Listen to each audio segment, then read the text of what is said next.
여러분 안녕하십니까? 김왕식입니다. 이번 시간에는 진정한 부자란 누구인가에 대해서 생각을 해보려고 합니다. 이와 유사한 사건이 인터넷에 있는 것을 본 적이 있는데 또 비슷하게 제가 근무하는 사무실 근처에서 며칠 전에 벌어졌습니다. 제 연구소 앞에 항상 아침 저녁에 리아카가 지나갑니다. 아침에는 할머니 혼자 폐요지를 줍고 지나가고 한 6시 정도인 것 같습니다. 그러면 밤새도록 버려진 폐유지를 할머니가 이제 주워서 가게 되고 5시에서 6시쯤 되면 이제 저녁입니다. 손녀딸과 함께 늘 폐유지를 줍는 리아카가 지나갑니다. 동네 사람들은 모두 그 할머니와 손녀를 다 알고 있습니다. 그런데 저희 연구소가 있는 골목은 좀 좁은데 그때 할머니의 리아카가 고급 승용차를 긁고 지나갑니다. 여러분 지금부터 한번 생각해 보실까요? 고급 승용차를 조금만 스크래치라고 하죠.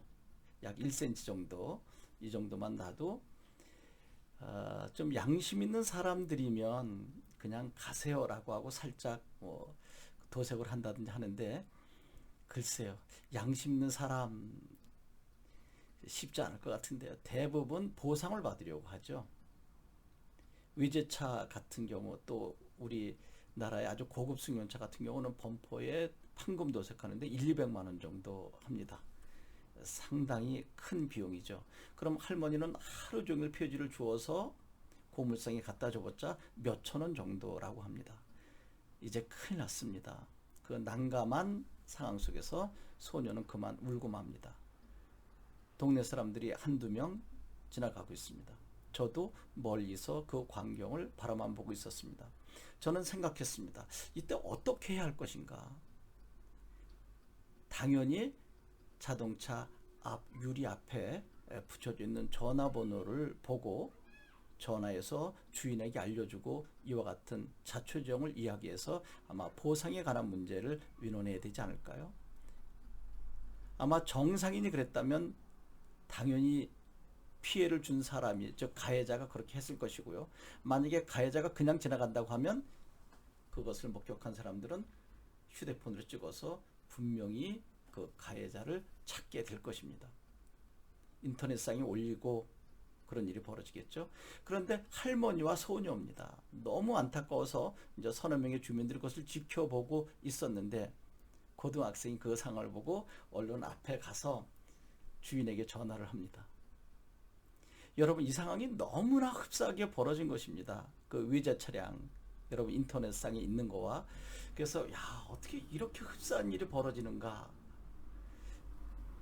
여러분, 그 고등학생이 전화번호를 보고 주인에게 전화할 때 이제 여러 가지 생각이 들죠. 야, 저 친구 참 시민정신이 대단하다라고 보는 사람도 있을 것이고요. 또 어떤 사람은 저 친구 왜 저렇게 오지랖이 넓어? 마치 제가 어렸을 때 할머니가 너 오지랖이 넓으면 절대로 안 된다 라고 여기저기 참견하지 못하게 교육한 것이 벼랑간의 생각이 났습니다. 여러분 어떻게 하시겠습니까? 당연히 그 학생이 할머니가 또 소녀가 전화가 없으니 대신 전화해서 주인을 불러주는 것이 옳은가? 아니면 그냥 빨리 주인이 오기 전에 가십시오라고 안내해 드리는 것이 옳은가? 여러분 참 난감하죠? 여하튼 그 학생이 전화를 해서 한 12, 3분 정도 됐을 때 한 중년 정도 된 남성분이 왔습니다. 한 40대 말 정도. 그러니까 좀 경제적인 능력이 있는 거죠. 그 나이에 아주 고급 승용차를 타고 있었으니까. 여러분 뭐라 그랬을까요? 사실 그 제가 앞에서 이야기한 그 인터넷에 있는 차량은 뭐 여기서 이야기해도 될 겁니다. 많은 사람들이 보셨습니까? 아우디 차량이었던 것 같은데 이것은 물론 한국 고급 승용차입니다. 근데 그 젊은 분이 똑같이 그러는 겁니다. 할머니 죄송합니다라고 하는 겁니다. 아, 참 쉽지 않았거든요. 그래서 저는 순간 생각했어요. 아, 저 젊은 양반이 그 아우디 차량 그 사람의 모습을 봤나? 거기 그랬거든요. 그 두 부부가 90도로 인사하면서 할머니 죄송합니다. 그때 할머니인지 할아버지인지 하여튼 죄송합니다. 제가 차량을 여기에 세워놔서 오히려 불편을 드린 것입니다. 라고 했었거든요. 근데 똑같이 이분도 그러는 겁니다. 아, 할머니 정말 죄송합니다. 많이 놀라셨죠? 야, 이런 사람이 있을까? 정말 이런 사람이 있을까요, 여러분? 많이 놀라셨죠?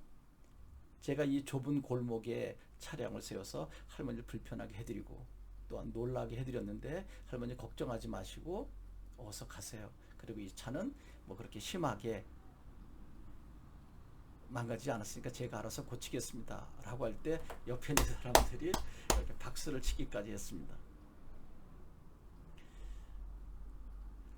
그런데 저 뒤에 있는 노인 한 두 분이 이제 그걸 지켜보고 계시다가 야, 진정한 부자구나. 여러분 생각해 보세요. 젊은 사람들이 외제차를 탄다든지 고급 승용차를 타고 다녔을 때 아이, 부모 잘 만났어. 혹시 부동산 투기에서 이렇게 돈 번 거 아닌가? 우리는 잘 사는 사람들에게 대체로 그러한 시선을 가지고 있습니다. 좀 부정적 시각을 가지고 있는 거죠. 열심히 성실하게 일해서 번 부자도 있지만 젊은 사람들이 대체로 큰 자동차를 또 큰 집에 살고 있을 때는 아, 저 부모 잘 만나서 그래. 졸부야. 아니면 부동산 투기를 했어. 그런데 그러한 이야기가 나옴직할 정도의 고급 승용차였습니다. 그리고 나이도 그렇게 많지 않았습니다. 그런데 그 노인 두 분이 야, 진정한 부자인데 여러분 제가 서두에 진정한 부자는 과연 누구일까요? 라고 했는데 제가 생각해도 그분은 부자의 자격이 있는 것 같습니다. 그래서 서너 분이 박수까지 치는 것을 보면서 야, 참 아름다운 광경이로구나. 그리고 그 어린 소녀를 이렇게 보듬어 안으면서 울지 마라. 괜찮다. 이거 아저씨가 고칠 거야. 여러분, 제가 이 영상 수필을 지금 이제 세 편째 여러분들에게 소개하고 있는데요. 우리 주변에 숨겨져 있는 세상에 알려져 있는 작은 아름다운 이야기, 이것을 사실 소개하고자 하는 것이거든요. 여러분 좀 훈훈해지셨습니까? 이제 여러분도 만에 하나 자동차가 살짝 부딪히면 보통 대체로 이게 뒷머리를 잡고 아이고, 그리고 저 살짝 부딪혔어요. 거의 까지도 않았는데 뒷목을 잡고 뭐 머리가 아프지. 그리고 병원에 입원하고 또 보험사와 또 합의금을 만들어내기도 하고 누구도 자유롭지 못할 것입니다. 그런데 이 젊은 양반 정말 멋있네요. 그런데 저는 항상 이러한 이야기를 접할 때마다 또 이런 광경을 볼 때마다 저 자신을 돌아봅니다. 저는 어땠을까? 그 정도는 안 됐을 것 같습니다. 그냥 약간 제 차를 쳐다보고 그리고 어느 정도 상태 괜찮으면 혹시 괜찮습니다 라고 하든지 조금 어느 정도 돈이 들어갈 것 같으면 뭐 보험 처리해야 되겠는데요 라고 하지 않았을까요? 여러분은 몰라도 저는 그랬을 것 같습니다. 그러나 오늘부터는 이 영상을 찍는 오늘부터는 웬만한 거는 뭐 크게 지장이 없다면 제가 수리해서 다닐 생각입니다. 제가 이 영상을 이렇게 제작하면서 저 자신이 많이 변화되는 것을 느낍니다. 그래서 이런 생각이 듭니다. 좋은 뉴스, 좋은 이야기를 많이 보게 되면 부족한 사람들도 그렇게 변화될 것이다. 그러나 나쁜 뉴스, 악한 뉴스, 부정한 사건 이런 것들을 보면 자신도 모르게 그렇게 변화되지 않을까요? 초등학교 때 담임 선생님 이야기가 생각이 납니다. 스위스는 항상 좋은 뉴스만 신문에 게재한다.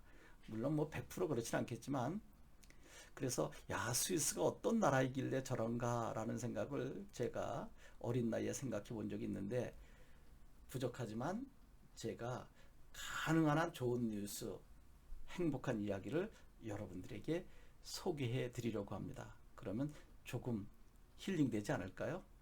여러분, 다음 시간에 더 재밌는 이야기로 여러분들을 만나 뵙도록 하겠습니다. 그리고 잠깐만요. 지금 저 뒤에 있는 저 사진이 누구냐고 물어보는 사람이 있습니다. 누구일 것 같아요? 희미하게 보이긴 하지만 저 사진에 대한 이야기를 나중에 기회가 있으면 말씀드릴 것이고요. 또 요 뒤에 뭐 문패가 있는데 저 문패가 또 3개씩 있는데 저건 누구 거냐라고 이야기하는데, 야, 참 이 화면에 비춰져 있는 거, 그리고 또 책들은 무슨 책이냐라고 하는 이야기를 몇 분이 저에게 묻기도 하는데 별거 아닙니다. 이건 제 전공 서적들이고요. 그래서 나중에 시간이 혹 여러분들과 편안하게 나게 되면 저 뒤에 사진이 누군지, 그리고 뒤에 문패 3개는 무엇인지 여러분들에게 이야기해드리는 시간이 있었으면 좋겠습니다. 여러분 고맙습니다.